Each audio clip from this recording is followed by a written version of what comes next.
Part 2. This is a continuation of the story. The link to the first part is in the description of this video. Enjoy watching. Once he was gone, I decided to grab some dinner. I made my way to the restaurant downstairs and enjoyed a tasty meal. Afterward, I bought a cigar from the gift shop and relaxed by the pool with an after-dinner drink. A couple of hours later, feeling somewhat relaxed, I returned to my room. I checked the time and figured Samantha would be home. I washed up, booted up my laptop, and logged into my home surveillance system. Samantha had just walked into the house with Alan and Allison. "So what's so important that you couldn't tell me at the office?" Samantha asked. Allison responded, "I got a report from the PI. Your husband wanted to see Alice Hawkins this morning. So he wants to see a lawyer." "We knew he would," Samantha said. "You don't understand," Allison said. "Alice is a shark. The first thing she's going to do is get that restraining order reversed. And if I know her, she'll be looking for blood," Allison said. "There's more. Mike spoke to your ex-husband earlier this afternoon." Allison added. I saw Samantha's face turn white. "What do you think Alvin told him?" Now, panicked, Samantha asked. "My guess is everything," Allison said. "And if your husband puts it together, we could be in big trouble." "There's more. I spoke to my contact, and she tells me Mike served on something called the Home Front Security Task Force, a real badass. He wasn't kidding when he told your father he killed people," Allison continued, causing Samantha to shrink back. "In fact, he received several medals for his work. I also heard from the PI that he was visited today by one of his old colleagues, someone named Oscar Warren. I don't know what they talked about, but I can make an educated guess." "Again, why is that so important?" Samantha asked, still confused. "If your husband has the resources of a federal agency that specializes in family disputes behind him, we're royally screwed," Allison said. "Maybe now is the time to set Mike up." Alan said, "I still have that drive, lots of juicy stuff on here. Can you imagine what'll happen when the authorities learn that a former federal agent has a computer full of illegal content?" "Forget it," Allison said. "It's too late to plant anything on his hard drive now. He hasn't had access to his computer for nearly 24 hours. A forensic tech could spot that in a minute." "All right, then I'll email it to him," Alan said. "That might work," Allison said, "but you need to be very careful. Make sure he can't track it back to your computer." "What about the account?" Samantha asked. "There's hundreds of thousands of dollars in that account." "I'll deal with that," Allison said. "What if all this doesn't work?" Samantha asked, fear etched in her voice. "There's too much at stake here. If this doesn't work, and if we can't bring Mike to heel, we'll have no choice but to make sure he has an accident, one he never wakes up from," Allison told her firmly. "Do you understand what I'm telling you?" Allison asked. Samantha slowly nodded her head, understanding the implication of Allison's statement. "And do you understand, Alan?" "Yeah, I get it," he told her. "I understood as well," the narrator said. The three of them intended to kill him if all else failed. The woman he had pledged his life and loved had just agreed to see him dead, all for the love of money. He wasn't about to lose this fight. He pulled out his phone and made his first call to Ryan Harper, an old friend of his in the FBI. "Special Agent Harper," Ryan answered. "Ryan, this is Mike Jacobs. How'd you like an exclusive?" "You crusty old doc, I was just thinking about you," Ryan said. "What's this exclusive you have for me?" "Conspiracy to commit murder and extortion for starters," Mike told him. "Oh yeah? Who's the victim?" "Me." "You sure of this?" Ryan asked, shocked. "Absolutely," Mike said. "I have them on video. You want me to send it to you?" "Send it to me now, and I'll call Sheriff Pratt. We're old buddies from way back. You have my email address, right?" "I have it in my contact list." "Thanks, Ryan." "I appreciate that," Mike said, preparing to send the video clip. After formatting the email, he hit send. "It's on its way to you now." "I see it," Ryan responded a few moments later. Mike could hear the muffled sound of the video playing through his phone. "I can't believe Samantha would do that to you." Hang on, let me call the sheriff. Ryan was on the phone for a few minutes, then returned. Okay, Sheriff Pratt is sending someone to your place now. What the hell's going on? Ryan listened quietly as Mike relayed the events of the last couple of days. Mike heard him whistle when he finished. Damn, that's just cold-blooded, he exclaimed. I thought so, Mike told him. Where are you now? Are you safe? Do I need to send someone to cover you? Ryan asked, concerned. Mike gave his location and assured him he would be all right. Ryan responded, well, this doesn't look like a federal case, at least not yet. But if you need anything, give me a call. You hear me, Mike? I got it, but thanks again, Ryan. I appreciate it, Mike said. They ended the call, and Mike looked at his laptop to see the three conspirators still talking. What about the ex? Do we kill him too? Alan asked. No, at least not yet. It would look too suspicious for two of Samantha's husbands to be killed so soon. Tomorrow, I'll start moving the funds we've been collecting from him and the others to an offshore account. Once that's finished, we'll reevaluate Alvin's usefulness, Allison said. There are other victims. This should prove to be interesting, Allison added. You sound like you've done this before, Alan said. Let's just say this isn't exactly my first rodeo, Allison quipped. Mike watched them chatter on for about a half hour, then saw the reflection of flashing lights outside. He smiled, knowing their little plot was about to get a wrench thrown into it. A few moments later, he heard a knocking at the door. Sheriff's Department, open up, a man's voice called out. Samantha, Allison, and Alan looked at each other, confused. You'd better open the door, Allison told Samantha. Samantha, following Allison's direction, opened the door. Yes, she asked. Samantha Jacobs, the deputy asked. That's me, Samantha replied. Deputy Smith, and this is Deputy Jones.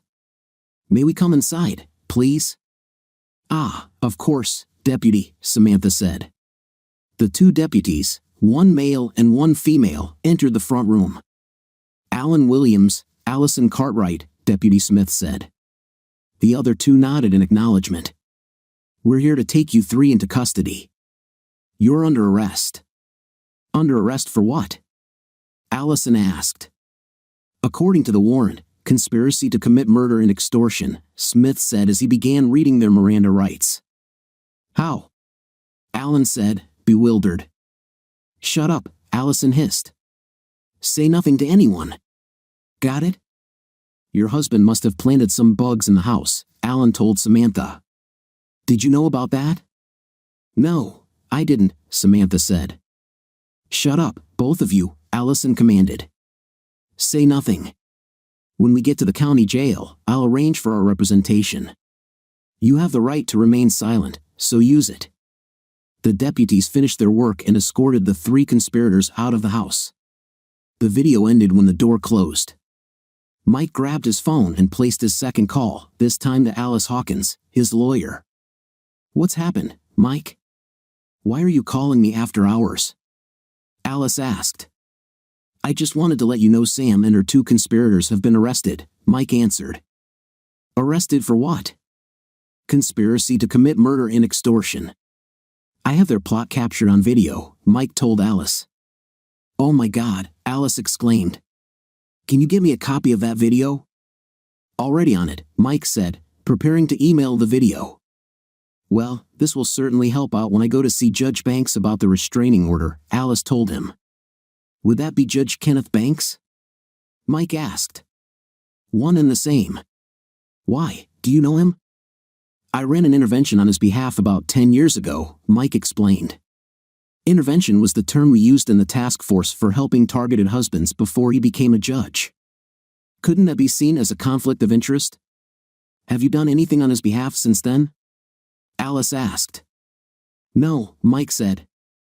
Then it shouldn't be an issue. Chances are, he may not even remember your name, Alice said. Maybe, but I doubt he forgot the intervention. Well, don't worry about it. If he asks, I'll tell him. Otherwise, we won't say anything. When do you go before him? Mike asked. Tomorrow afternoon at 1 o'clock. I also have a motion to unfreeze your accounts, along with a demand that Samantha return at least 35% of everything she took. I'll be arguing those in front of Judge Banks at that time. Hopefully, with Samantha in custody, I'll have good news for you by this time tomorrow. I look forward to that, Mike said. As do I. Get a good night's sleep, Mike. I'll talk to you tomorrow. They ended the call, and Mike placed his third call of the evening, this time to Wilson Langley, Samantha's boss, who also happened to be Allison and Alan's boss. Since Mike was responsible for getting Langley's business, he had his personal cell number in his contacts. Langley, the older man, answered after the first ring. Mr. Langley, this is Mike Jacobs from ISS. How are you this evening, sir? I was enjoying a nice steak dinner with some friends, Langley said. Mike could hear the background noise, indicating he was probably at the country club. What can I do for you, Mr. Jacobs? Is there a problem with the security at my office building? Langley asked. None that I'm aware of, Mr. Langley, but there's a problem with 3 of your employees. Oh? What kind of problem? A legal one. They've been arrested. They're on their way to the county jail as we speak. What? Langley hissed. Mike could tell he covered the phone as he spoke to his dinner guests. Then he turned his attention back to Mike. Hang on, let me go somewhere a bit quieter. Mike heard him leave the table and waited for him to speak. It only took a few moments. What's going on, Mr. Jacobs? As you know, my wife Samantha, your executive assistant, has filed divorce papers against me, Mike explained. Yes, I'm aware of that. I have video of her, Alan Williams, and Allison Cartwright plotting to murder me. I also have evidence of them conspiring to extort me as well, Mike told him calmly. Given our business relationship, I felt I owed it to you to let you know. Damn, Langley said. You say you have proof of this? Yes, sir. I have video taken in my own home. I have reason to believe there's more to the story, and I intend to get to the bottom of this. Do you suspect me or my firm of any illegalities? Langley asked quietly. I have no direct evidence of that, Mr. Langley, not at this time. But all 3 of the people in this case do work for you, Mike said calmly. Yes, so it seems, at least for the moment. But everyone is entitled to a defense, Mr. Jacobs. They'll get their day in court just like everyone else. And if it turns out your allegations are true, then I'll fire them. Is that sufficient? Langley asked. Yes, that will suffice, Mr. Langley, Mike said. Good. And thank you for bringing this to my attention, Mr. Jacobs. You're welcome, Mike said, ending the call. There was one more call to make. I looked at the information Terry gave me about Alan Williams and made my next move. I dialed the New York number for Alan and Rhonda Williams, hoping Alan's wife would answer the phone. A woman's voice answered after 2 rings. Williams' residence. I'd like to speak with Rhonda Williams, please, I said. This is she, the woman replied. Mrs. Williams, my name is Mike Jacobs. I have some bad news regarding your husband Alan.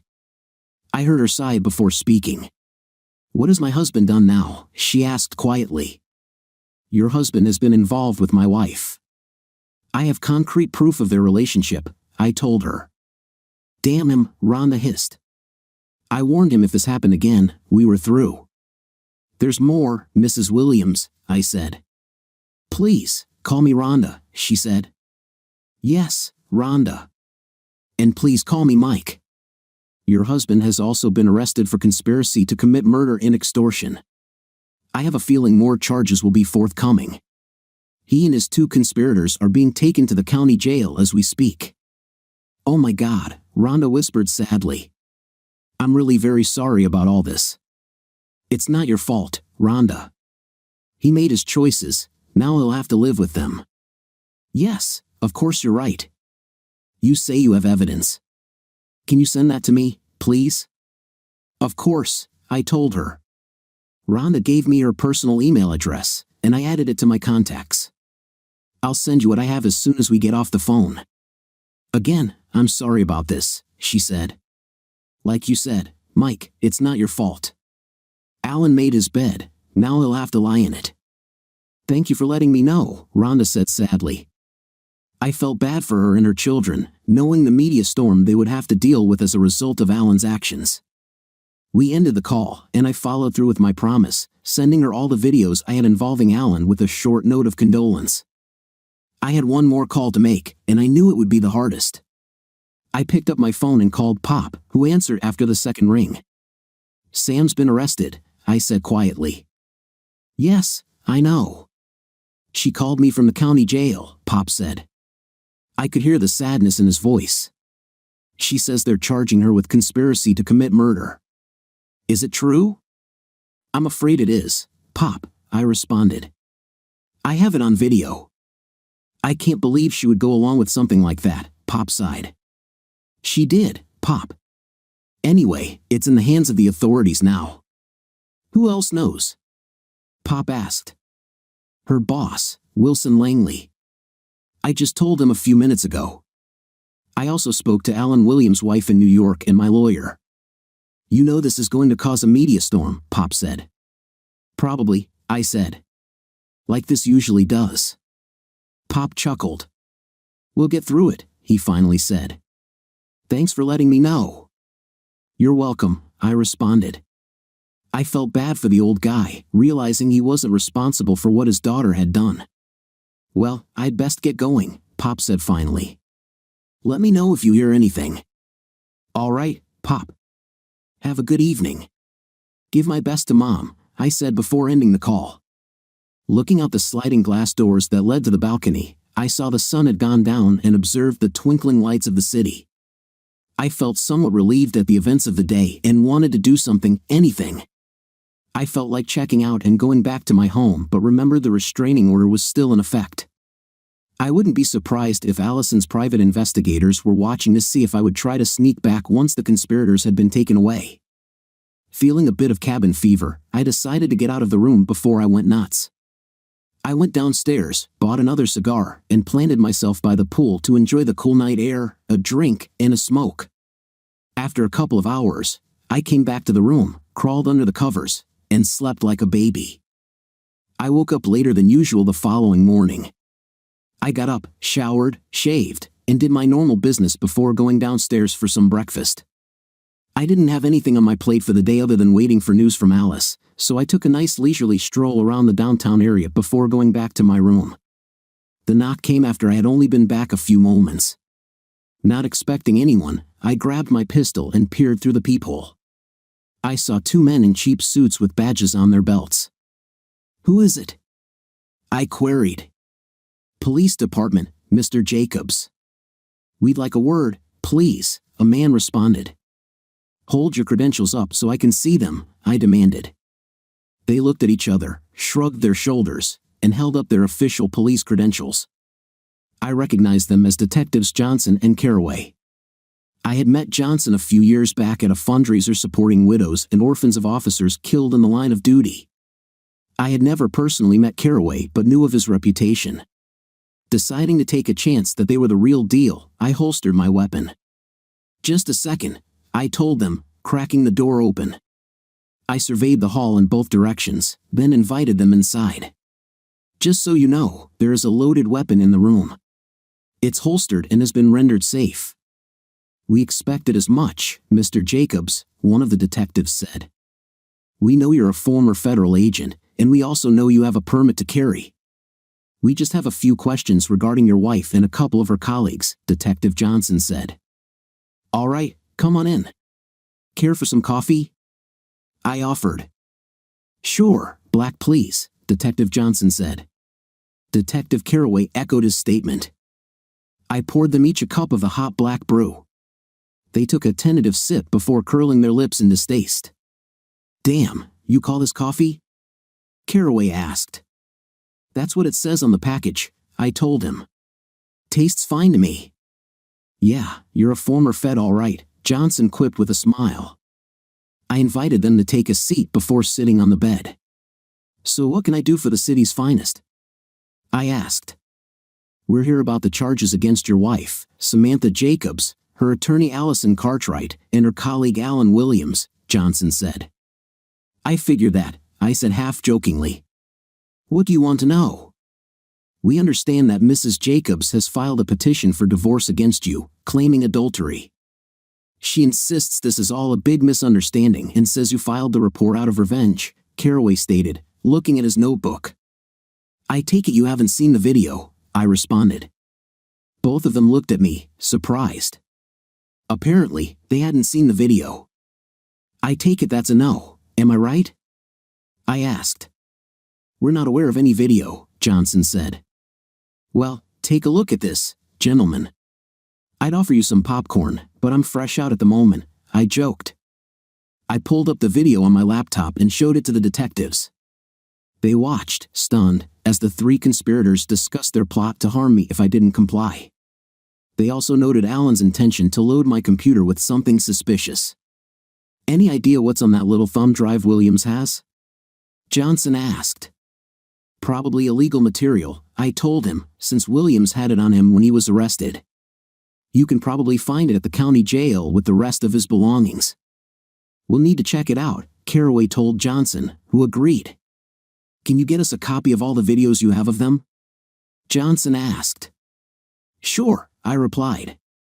I'll give you a copy of everything I have, including the video of the conversation I had with Cartwright at Luigi's. Thanks, that would be a big help, Johnson said, handing me a thumb drive. I copied everything over and handed the drive back. When is the arraignment? I asked. Tomorrow morning at 10 a.m., Johnson said. In fact, the DA asked us to extend an invitation to you since he might need to ask you a few questions. I'll be there, I told him. Just one suggestion, you might want to look deeper into Cartwright. I suspect this isn't the first time she's tried something like this. What makes you say that? Caraway asked. I spoke with Alvin Morrison, Samantha's first husband. Cartwright pulled the same trick with him. If you like, I'll give you Morrison's contact information. Please do, Johnson said. The two detectives looked at each other as I wrote out Alvin's information. I also showed them the photos Cartwright used in both divorce cases. Interesting, Caraway said. Indeed, Johnson acknowledged. All right, Mr. Jacobs, we'll talk to this Morrison character and see what he says. Thank you for your cooperation. My pleasure, I told him. Just one last thing, Mr. Jacobs. Consider it a word to the wise. I know of your reputation. You're not a federal agent anymore. Pulling a weapon on an officer of the court isn't exactly the smartest move to make, no matter how justified you felt. Leave this to us.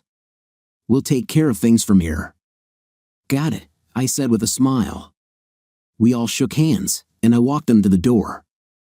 Seeing that it was time for lunch, I ordered a sandwich from room service and watched some television as I ate. Alice called me later that afternoon to let me know that Judge Banks not only rescinded the restraining order but also released the freeze on my accounts and ordered Samantha to return 30% of all the money she had taken. He also referred Cartwright to the bar and the state attorney's office for her unethical actions. You've been busy, I told her. I'm just getting warmed up, cowboy, Alice responded with a slight chuckle. I plan to file your response in divorce papers tomorrow. He is about to hit the fan. So what now? I asked. I'll take care of getting the funds from Samantha. You work on that checklist I gave you, Alice said. That should take you the rest of the afternoon. Plan on moving back into your house tomorrow morning. Actually, I'd like to move back in today, I said. I need to change the locks and get Samantha out of my house. I've been invited by the DA to Samantha's arraignment tomorrow morning. Are you going to be there? Not unless you need me there, Alice replied. If they release any of them on bail, you'll need a restraining order. From what I've heard, the DA is going to recommend they be held until their trial, Alice said. But there's no telling what the judge will do. All right, I'll be there just in case. Thanks, I said after ending the call with Alice. I called Pop. Hey, boy, how are things in your world? The older man asked in his usual salty manner. Doing better, Pop. Thanks for asking. Listen, the restraining order has been lifted, and I intend to be back at the house tonight. Do you think you can get some of your people over there to move out some of her things? Yeah, I can do that, son, Pop said. Do you think she's going to be out on bail soon? Not from what I've heard, Pop, but you never know with some of these judges. Ain't that a fact? Pop agreed. What time do you want the truck there? I'd say about 4:30. It shouldn't take too long to gather her things into some garbage bags. Pop chuckled. You're a real class act, you know that, Mike? I learned from the best, I joked back. Yeah, you did. And don't forget that, Pop said. We both laughed. All right, I'll have some people over around 4 o'clock. Let me know how the arraignment goes. I will, I promised before ending the call. I headed to the bank to make the necessary changes to my accounts, then went to the office to take care of things with HR. While there, I checked in with my boss, Jack Iverson. How are things going? He asked. Progressing, I said. Got the restraining order lifted and the bank account unfrozen. Samantha and her conspirators were arrested last night. Arrested? Jack asked, shocked. Yeah, for conspiracy to commit murder and extortion. I hear there may be other charges pending. The arraignment is tomorrow morning, and the DA wants you there. He might call on me, I don't know yet. I hope it works out, Jack said. You moving back home today? That's my plan, I said. Let me know how everything goes. I will, I told him before leaving. I went back to the hotel, checked out, and drove home, my refuge from the chaos. I pulled into the garage, closed the door, and headed for the door that led to my kitchen. Before going inside, I drew my pistol, just in case. I carefully went inside, turned off the security alarm, and made sure the place was secure. It seemed dark and quiet, too quiet, in fact. The only sounds came from the tall antique grandfather clock in the living room. Finally convinced that the place was secure, I holstered my weapon and took my things upstairs, put them away, and changed into something more casual. At exactly 4 p.m., I heard a large truck pull into my driveway. Looking out the window, I saw 3 men climb out and come to the door. I let them inside, handed them a box of large 30-gallon plastic trash bags, and showed them to Samantha's closet. One of the men began putting her clothes into bags, another emptied her drawers and toiletries, while the third man and I went around the house to identify the furniture, pots, pans, dishes, and other items Samantha had brought from her condo. Once they were busy, I unlocked my office door and inspected everything inside. All seemed to be in good order, so I fired up the whole house stereo, enjoying the classic tunes that filled the house. I pulled out my phone and called a locksmith recommended by ISS. I realized it was late, so I offered to pay extra for his services. He reluctantly agreed and said he would be right over. The locksmith arrived a half hour later and went to work. A couple of hours later, the 3 men reported that they were finished. By then, the locksmith had changed all the locks on the doors and was on his way with a small tip. I went through the place with the 3 men to make sure everything was in order. What about the pictures on the wall? The lead asked, pointing at the various photos of Samantha and me. Nah, I need kindling to start my fireplace tonight, I said, and we all laughed. By the way, could you do me a favor? I asked. Sure, what is it? I was wondering if you could take the mattress off the bed in the master bedroom. What do you want us to do with it? The lead asked. Maybe toss it in the dump or burn it. I don't care. I'll sleep in the guest bedroom and order a new mattress tomorrow. There's no way I'm sleeping on the one Samantha used, I said. I understand, the lead said. Come on, give me a hand, he told the other 2 men. They maneuvered the old mattress down the staircase and tossed it unceremoniously in the back of the truck. I thanked them for their work and gave them each a $100 bill. They worked hard and deserved a little extra. We said our goodbyes, and I watched as they left with Samantha's belongings. Turning back to the house, I took in the empty spots where Samantha's things used to be. Oh well, I thought, this too shall pass. Tired and a bit hungry, I ordered some lasagna from Luigi's. The lady who took my order said it would take about an hour for delivery. That was fine with me, I could use the time to decompress. Armed with a cup of steaming coffee from my Keurig, I sat in my recliner and turned on the television to catch up on the news. A few minutes later, my phone buzzed. It was a call from Ron Wiseman. Curious, I answered. Mike Jacobs, you old dog. "How's it hanging?" he asked. "Just got back into the house, cleared out the place, and now I'm kicking back. What do you have for me?" "Well, you'll be happy to hear I found no links between your wife and the old organization, despite her being Pat Witherspoon's daughter. However, I did find connections between the organization and the lawyer, Allison Cartwright." "Oh?" I said, my interest piqued.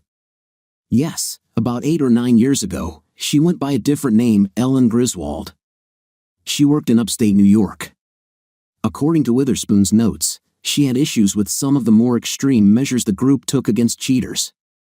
She had no problem with punishing the men they targeted but felt some of the other actions were too harsh. When the group started getting political, she decided to leave. Mona Larson let her go.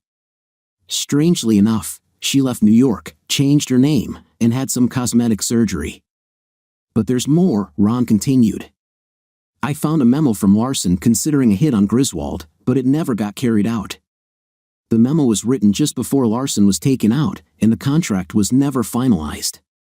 "Very interesting," I said. "I thought so as well," Ron said. "She may have left the organization, but she never gave up on punishing cheating husbands. For the last 8 years, she's been handling divorce cases, mostly representing women. I'm doing a deep dive into those cases, and it seems nearly 90% involve infidelity." "How many cases has she handled so far?" I asked. "On average, she handles about 80 cases a year." "That's around 640 cases over 8 years, Ron said. "There's more. Her name is connected to about 500 bank accounts across the country.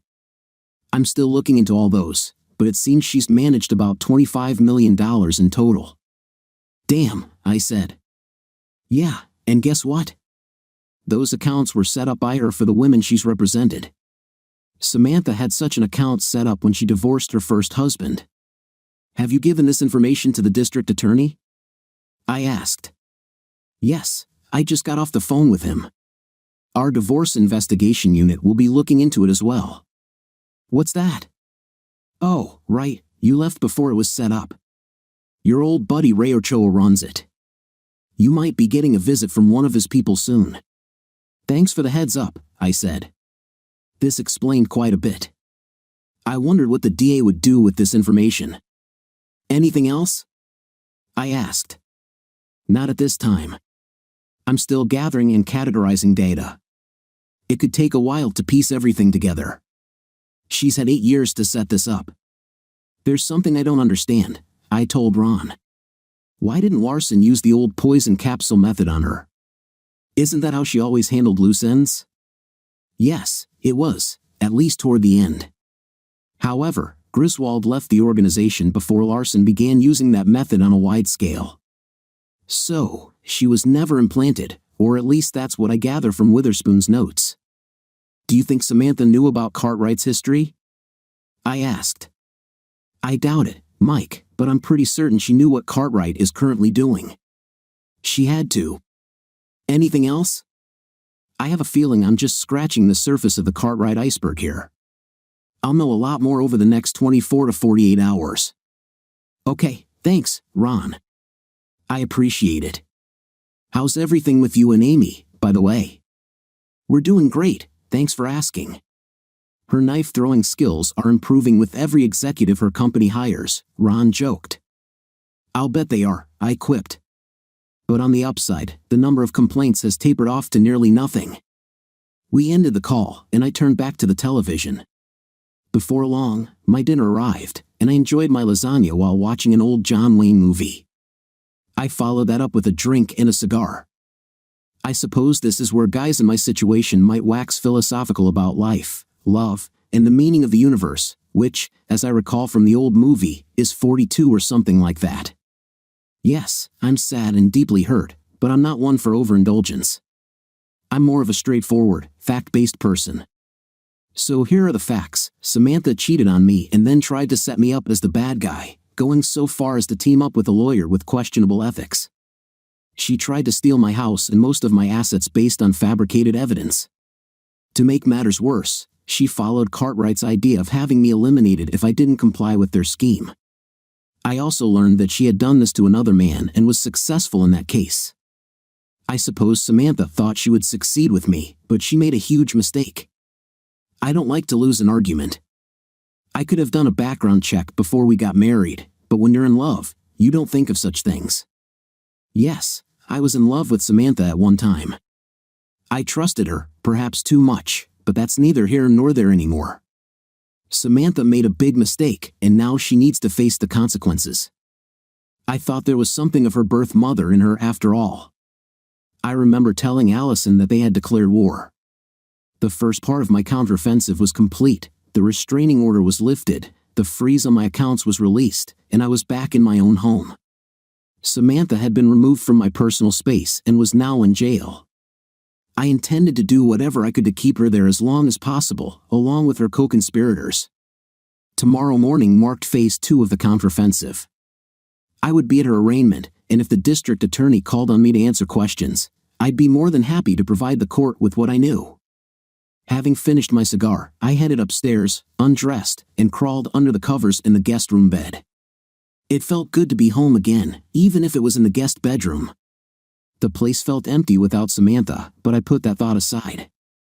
I decided to approach this like I would an intervention, setting aside my emotions and focusing on the task at hand. Tomorrow would be another day, and from this point on, I would be in control. The following morning, I got up, dressed, and grabbed a cup of coffee before heading to the courthouse. I wanted to see the 3 conspirators as they were brought into the courtroom. I was surprised to see Alice, my lawyer, show up in the courtroom. "How are you holding up, Mike?" she asked. "Better now that I'm back in my own house," I responded. "That's good to hear. I wanted to be here to support you just in case," Alice told me. "I appreciate that," I said with a smile. The double doors opened, and a line of orange-clad detainees was marched into the room. Allison, Samantha, and Alan were among them, and they didn't look too happy. Samantha's hair was a mess, and she had bags under her eyes. Allison didn't look much better. "All rise," a large uniformed bailiff commanded. We stood as the Honorable Wilfred T. Stone entered the courtroom in his long black robe, files under his arms. The judge nodded as he sat down, giving the bailiff his cue. "Be seated," he ordered. Judge Stone began at one end of the line, and I noticed he was quite stern with the detainees in front of him. It seemed the word bail was unfamiliar to him. Before he got to Samantha and her 3 accomplices, however, a sharply dressed man and a woman I hadn't seen in 10 years entered the courtroom and approached the district attorney. I recognized the man as U.S. Attorney Ronald Sharp, whom I had dealt with before in my service. The woman was Julie Bascom, who was stationed at the Denver office when I was on active duty. I had worked with her a few times and was quite impressed with how she had maintained herself over the years. While Ronald spoke with the district attorney, Julie made her way to me. I couldn't help but smile when she reached us and extended her hand. "Mike, it's good to see you again," Julie said with a smile. "I'm sorry for the circumstances." Special Agent Julie Bascom, she introduced herself to Alice, holding her credentials. "I'm with the Divorce Investigation Unit. Can we step out for a second?" "Sure," Alice said. We stood and left the courtroom before Judge Stone could order us out. I noticed that the district attorney didn't look pleased. "What's going on?" I asked Julie. "There have been some developments," Julie said. "As of now, the feds are taking over the case against Allison Cartwright, Alan Williams, and your wife. This is now a task force issue." "Not entirely," Julie continued. "The FBI and a few other agencies are involved, but we have a stake in this as well. Ron Wiseman found some disturbing things after you 2 spoke and handed them off to us. We took it from there. It turns out that Allison was running her own version of the old organization, and Samantha was helping her." "Damn," I said. "What's Williams' role in all this?" "He mostly arranged for the muscle to do the dirty work," Julie explained. "So what happens now?" Alice asked. "Federal marshals are prepared to take all 3 into custody. They'll be transported to D.C. while the federal grand jury examines the cases against them," Julie said. "What are they being charged with?" I asked. "A whole slew of charges: racketeering, extortion, money laundering, several conspiracy charges, including conspiracy to murder you, for starters. But the biggest charge is murder, Julie said. It seems Allison had some of her uncooperative targets eliminated, and from what we can tell, Samantha knew all about it. Overall, it's a pretty complex case. What about Williams? I asked. Evidence indicates he arranged for the accidents that led to 2 deaths, Julie stated. There might be a 3rd victim connected to him. The U.S. attorney is seeking the death penalty for all 3. Do you think it might be possible to see Mrs. Jacobs before they're taken away? Alice asked. I have some divorce papers to give her. I'll see what I can do, Julie said before looking at me. I don't have to report back to Fort Apache for a couple of days. Mike, do you think we could maybe get together sometime? I understood the hint. We had connected a few times before and shared a mutual attraction, though the task force had strict rules against field agents dating. As a matter of fact, I believe I owe you a dinner, I said. That's right you do, Julie replied with a slight smile. How about tonight? Luigi's makes a killer lasagna. You still remember how much I love lasagna after all these years, she said. Of course, I told her. Julie smiled as she wrote something on the back of a business card and handed it to me. Here's my personal cell and my current location. How does 6:30 p.m. sound? She asked. I'll be there, I said, pocketing the card. Well, I guess we better get back inside, Alice said. We returned to the courtroom and saw Ron, the district attorney, and the lawyer for the 3 conspirators in discussion with the judge. We took our seats, and Julie approached the federal marshals, engaging them in quiet conversation. I saw them look at each other, shrug, and nod. I just spoke to the marshals, Julie whispered. They said you can meet with Julie for a few minutes before they take them away. Thank you, I said. Judge Stone then pounded his gavel and spoke. Detainees Jacobs, Cartwright, and Williams, you are hereby ordered to surrender to federal marshals who will transport you to Washington, D.C., where you will be detained until a federal grand jury completes its investigation. He nodded at the bailiff, who unshackled the 3 conspirators. The 2 marshals immediately cuffed them and led them away. Julie stood up, and Alice and I followed, meeting the marshals outside a small room behind the courtroom. 5 minutes, one of the marshals said. Allison and Alan looked down at the floor, hands cuffed behind their backs. That's all we need, Alice said. Thank you. We went inside the room and found Samantha sitting at a table, her hands cuffed to a metal bar. One of her colleagues from Hempstead sat next to her. Samantha looked up as we entered. Hello, Samantha, I said. I hope you're enjoying your little adventure. Screw you, Samantha said quietly. I chuckled.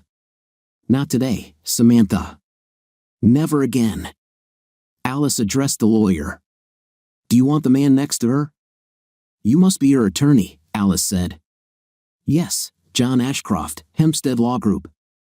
Well, Mr. Ashcroft, I'm Alice Hawkins, Mr. Jacobs' attorney, and I'm here to serve divorce papers on your client. Do what you came to do, John said. Alice turned to Samantha and dropped the papers on the table. Samantha Jacobs, you have been served. Yeah, whatever, Samantha said. John picked up the papers and looked through them. This is my client's response to the outrageous petition served on him, based on fabricated evidence put forward by an unethical attorney who is now facing multiple felony charges. I have requested the court to reject her petition. You should advise your client to sign the papers now. Everything is in accordance with the prenuptial agreement she signed before her marriage. There is also the matter of funds stolen from the joint account. Those funds need to be returned immediately, or I'll be forced to charge your client with theft. With that, she dropped another paper on the table, which John picked up and read. Mrs. Jacobs has given me power of attorney over her affairs, so I will handle this as soon as possible, John said. Miss Hawkins, is there anything else? John asked. Yes, I interjected, looking at Samantha. Why, Sam? What happened? Samantha looked up at me, and she seemed like a completely different person from the woman I had married. She shrugged. Because I could, she said. So what? I asked. Is that all you have to say after all the years we had together? Yeah, Samantha deadpanned. I nodded, realizing that whatever love I once had for her was completely gone. Her lawyer spoke up. I think our business here is concluded, Mr. Jacobs, he said. My client has no desire to say anything further. You realize she's facing a potential death penalty, I said. Himes, I'm aware of that fact, Mr. Ashcroft said.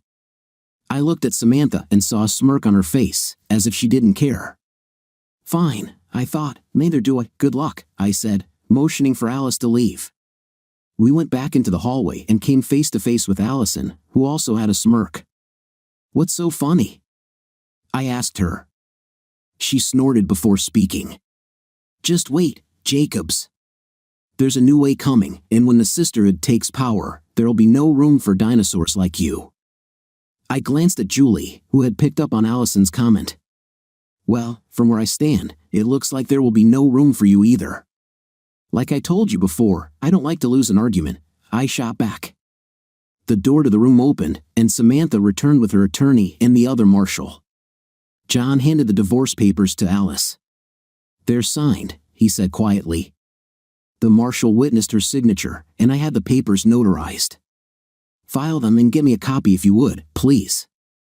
Consider it done, Alice said as she reviewed the paperwork. She put the package in her case, and we went our separate ways. Alice filed the paperwork, and Julie returned to the courtroom to meet with Ron, reminding me of our dinner date. I left the courthouse and stopped to grab a burger.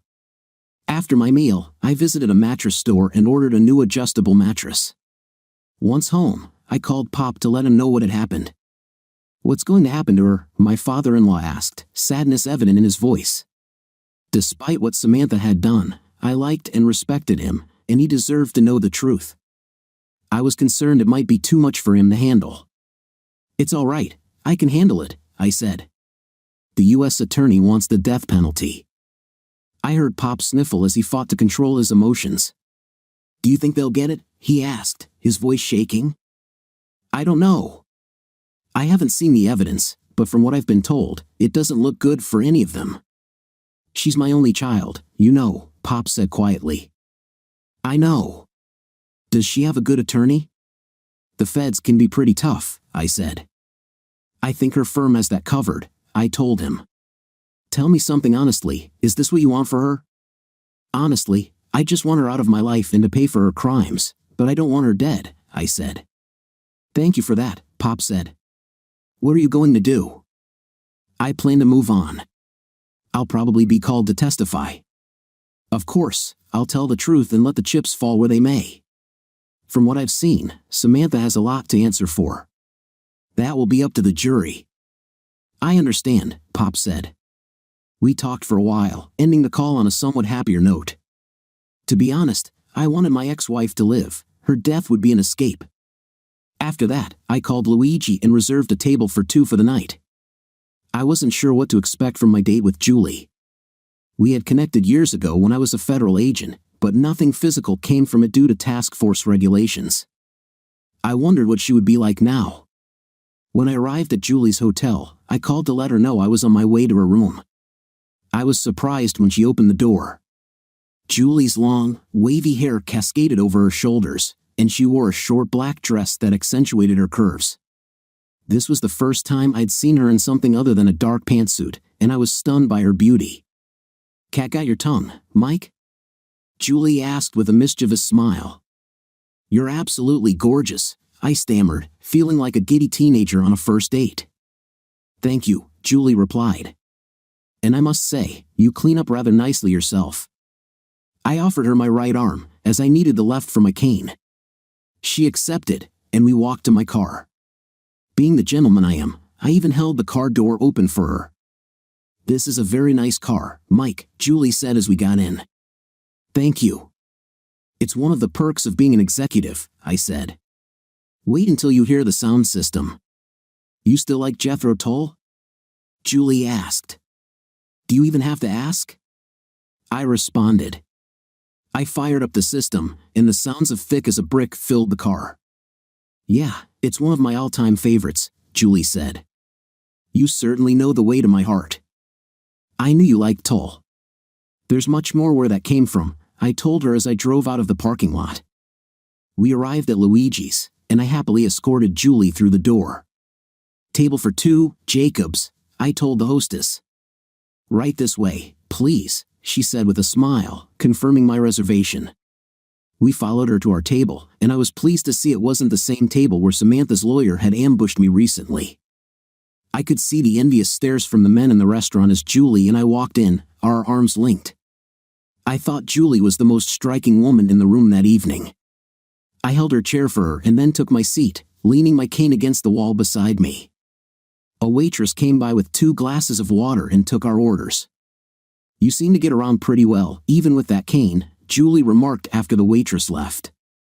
"Thank you. I've had a lot of practice over the years," I said. "Does it still bother you?" "I know they did a lot of work on that leg." "Sometimes. If it gets really cold outside or starts raining, I still can't put all my weight on that knee," I admitted. I appreciated Julie's concern but wanted to shift the focus. "How have you been?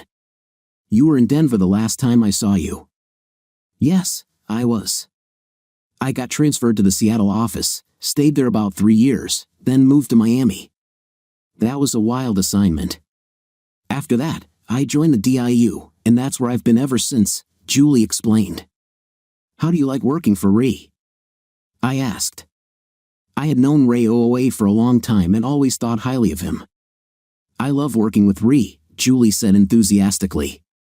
"I especially like that he's not a micromanager.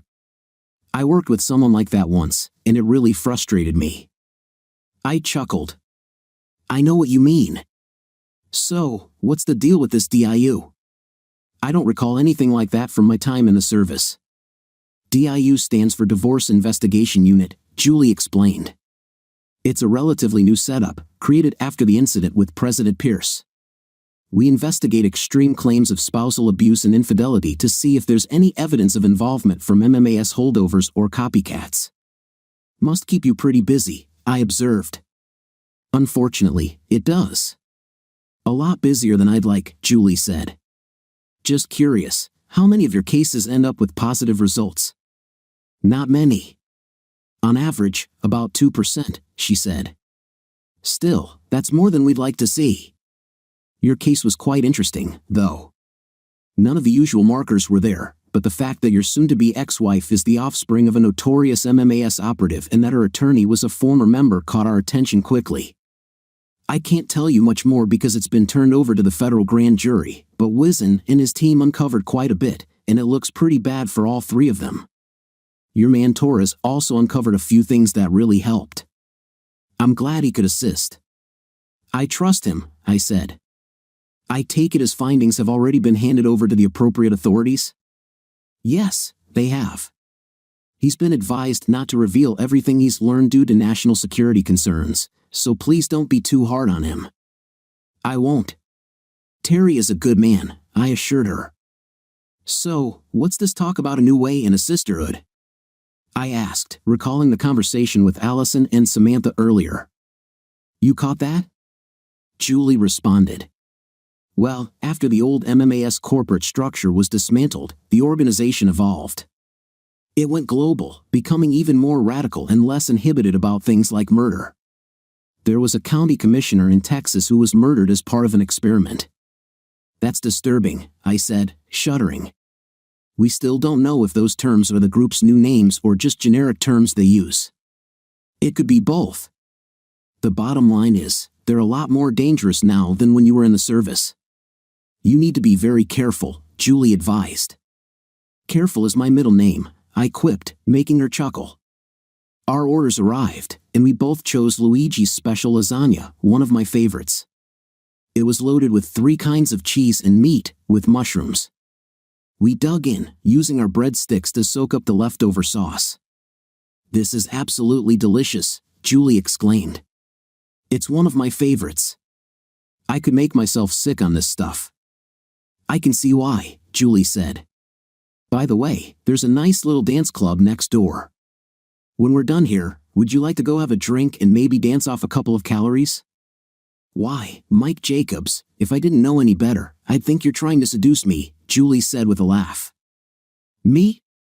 I'm just offering a drink and a dance, I responded, feigning indignation.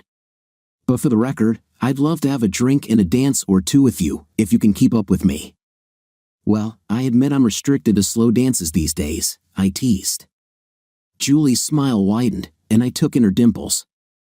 I'd definitely love a couple of nice slow dances with you, Mike, Julie said in a tone that held a lot of promise. Our waitress came with the check, and I handed her my credit card. After settling the bill, we headed out and walked to the dance club, which wasn't too busy.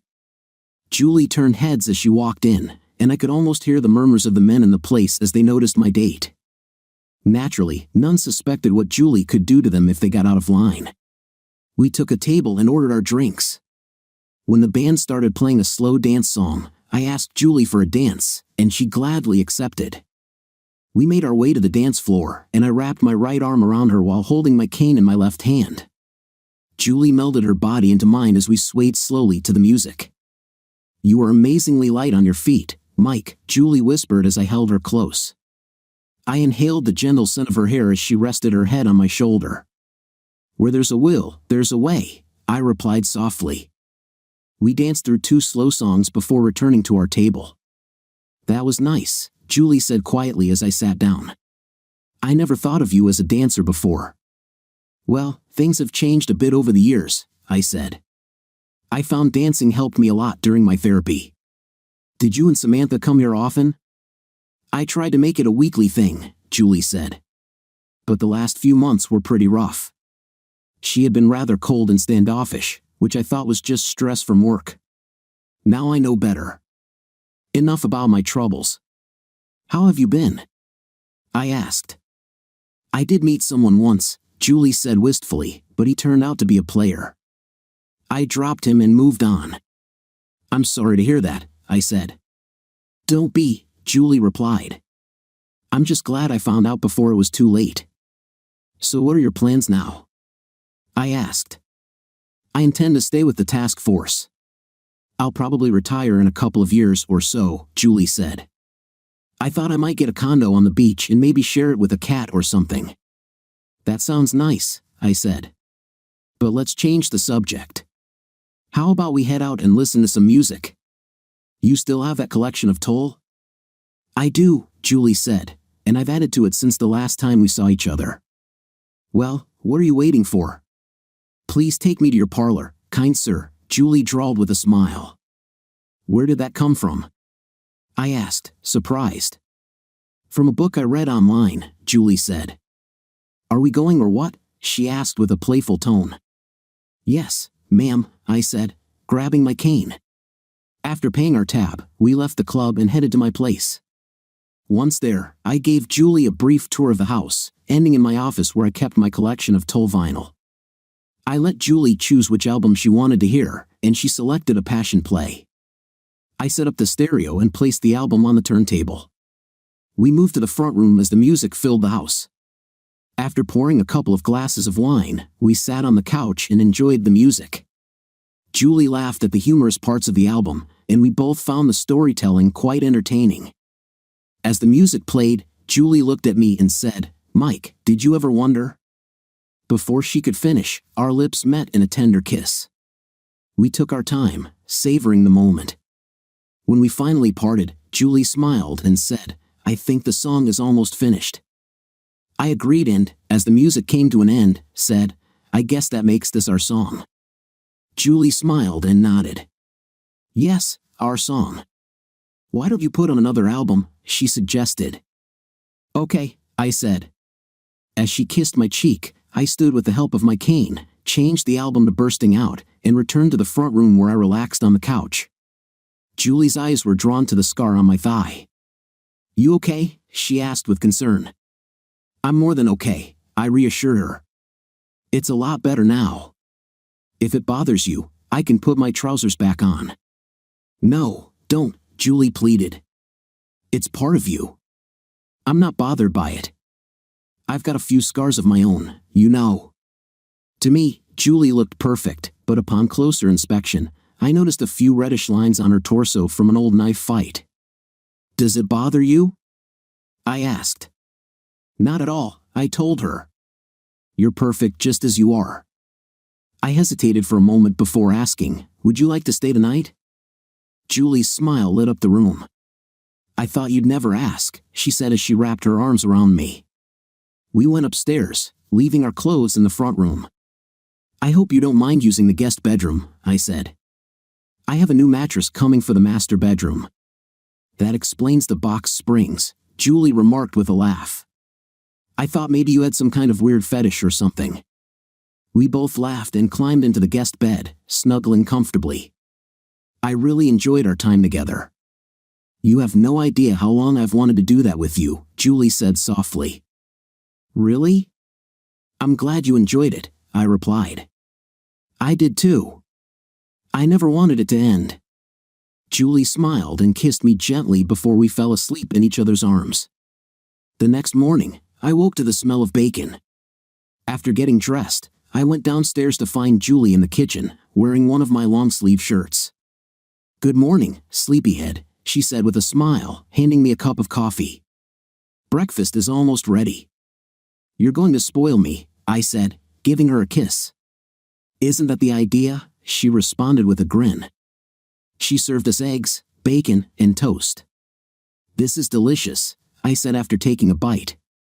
"Thank you." "It's kind of hard to mess up eggs," Julie said with a laugh. "Maybe," I agreed, "or maybe it's the fact that you cooked them for me." "Thank you for last night," Julie said, her voice tinged with a hint of sadness. "I really needed that." "I think we both did," I told her. "That was the best night I've had in a long time." "I'm glad you enjoyed it," Julie said. "I felt a connection last night that I haven't felt in a long time." "I agree," Julie said. "I want you to know that I don't usually spend the night like we did. I've been attracted to you for a long time." "And I've been attracted to you as well," I said. "Is there a but coming?" "I don't want to be a rebound relationship," Julie said. "You're just starting your divorce. I've seen what divorce does to people. It's not pretty, but I'll be here for you whenever you need me." "Thank you," I said, trying to keep my tone neutral. "Why don't we take it slow? I'd like to see you on the weekends, and if you need to talk, call me anytime. There's no need to rush." "I'll definitely take you up on that," Julie said with a smile. "I don't have a boyfriend elsewhere, by the way." "I'm glad to hear that," I said. "You're welcome here anytime. I know I might have to work some weekends, though." "Oh yes, I know," Julie said with a chuckle. "Been there, done that." I smiled as I watched her gather her clothes from the living room. After she got dressed, we shared a final kiss and hug before she headed upstairs to get ready to leave. When she came back downstairs, she was dressed and ready to go. We drove to her hotel, where she gave me another sweet kiss full of promise. "What do you want for dinner tonight?" I asked. "Surprise me," Julie said with a smile. "I have to fly back to Apache tomorrow morning. Think you can stand to have me around one more night?" Julie asked. "I think I can manage that," I said, laughing. "I'll just have to tell my other girlfriends I have a date." Julie playfully slapped my arm. "Yeah, right." Before she left, I handed her a key to the house and a card with the security code for the alarm.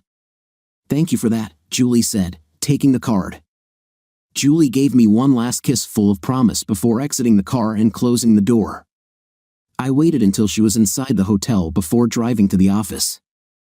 As I walked into the executive office suite, Jack greeted me with a grin. "What are we, working casual today?" "No one told me." I laughed as I walked into his office. "You sure seem to be in a better mood today. Everything going okay?" "Yes," I replied with a nod. "In more ways than one. By the way, have you seen Terry?" "I need to talk to him." "I haven't seen him, but I'm sure he's around here somewhere," Jack said. "I'll give him a call." "How did the arraignment go?" "Better than I hoped," I said. "Samantha and her co-conspirators are now in federal custody and on their way to Washington. They're being investigated by a federal grand jury." "Interesting," Jack said. "So, are you back for good now?" "I think so. I do have a date tonight, though." "A date?" "You sure do move fast," Jack said with a smile. "Who is she?" Her name is Julie Bockham. We were in the service together. She's retiring in a couple of years or so. Well, enjoy your date then. Don't do anything I wouldn't do, Jack joked. Yeah, right, I said, laughing before heading to my office. When I arrived at my office, I called Terry. Hey, boss. I was just about to come see you. Everything all right? Yeah, I just wanted to get your final report, I said. I'll be there in about 5 minutes, Terry said before ending the call. True to his word, Terry arrived a few minutes later with a thick folder. Wow, you've been busy, I said as I took the folder from him.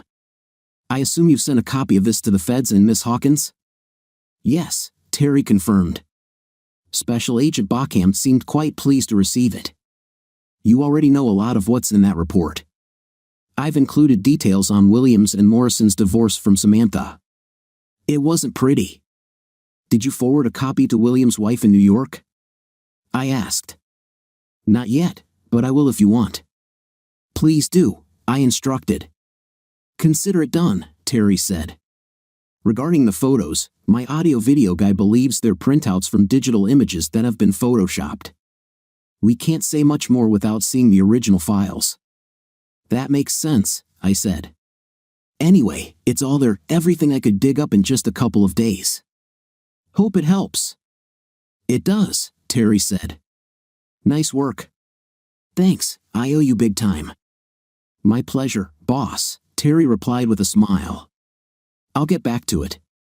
Let me know if you need anything else. Will do, I said. We shook hands, and I watched as he left the office. I spent the next couple of hours reviewing the report and reflecting on my relationship with Samantha. It felt like it was all academic now that the grand jury had it. I finished my work and decided it was time for lunch. While out, I planned the evening meal for Julie and decided to grill steaks instead of going to the new steakhouse. After returning to the office and checking in with Jack, I asked, if you don't mind, I'd like to head out a bit early. I need to stop at the store on my way home. Sure, Mike. We've got everything under control here, Jack said. Thanks, Jack, I said, giving him a wave as I left. I stopped at the store to pick up steaks, potatoes, and a bottle of wine, then headed home. While preparing the meat, my phone buzzed. It was Julie. Hey, man, she said. It had been a while since I heard that, and I smiled. Hey yourself, I responded. How's your day going? Interesting, Julie said. I called to see what you had in mind for dinner. I'm grilling steaks and baking potatoes with green beans, I said. How does that sound? Sounds perfect, Julie replied. I love a home-grilled steak. Your wish is my command, I said with a grin. Any news? Julie asked. I'll tell you when I see you tonight, I said. I'm looking forward to it. I just have to pack up and check out of the hotel. Of course, Julie said. I'll see you soon. We said our goodbyes, and I returned to my preparations, humming along to a favorite tune. When the doorbell rang, I answered it to find Julie with an overnight bag. You know, you don't need to ring the doorbell, I said as I invited her inside. I appreciate that, Julie said with a smile. I can already smell the barbecue. How do you like your steak? Rare, I replied. So rare that it practically moves. A woman after my own heart, I quipped. Let me put this stuff upstairs and I'll be right back. Julie smiled. I've got it, but thanks for offering. She went upstairs as I headed outside to put the food on the grill and open the wine. When Julie returned downstairs, she put her arm around my waist and gave me a friendly kiss on the cheek. It was a warm gesture that made me feel appreciated. The food was ready, so I grabbed plates and served the steaks and potatoes. We added green beans and topped the potatoes with butter and sour cream. This smells delicious, Mike, Julie said as she took in the aroma. I hope you like it, I told her. It's been a while since I grilled anything, but I'm sure it'll be good. It's been a long time since I had a meal like this, Julie said. Next time, I'll take over the kitchen. You're on, I agreed. Julie took her first bite of steak, closing her eyes as she savored the flavor. This is perfect, Mike. Thank you. We enjoyed our meal and chatted casually. After we finished, Julie insisted on cleaning up the dishes, and I let her. We then retired to the front room with glasses of wine. So, anything interesting happened today? I asked as we settled on the couch. Yes, actually, Julie said. We went over the evidence from Cartwright's house. The FBI executed a search warrant and found quite a lot. They discovered digital files Cartwright used to create the photos. She had used the same base photos against hundreds of men over the years. Damn, I said. You can say that again, Julie agreed. We also found information on all the accounts Cartwright has access to. The funds in those accounts have been frozen. We're talking millions, more than we originally thought. It turns out she's been running this scam for years, with Samantha's help. We also found evidence linking Cartwright and Williams to at least 3 murders, in addition to their conspiracy against you. Sounds like they'll be going to prison for a long time, I said. If Ron has his way, all 3 of them will face severe consequences, Julie said. We just have to wait for the grand jury's decision, which could take months or even years.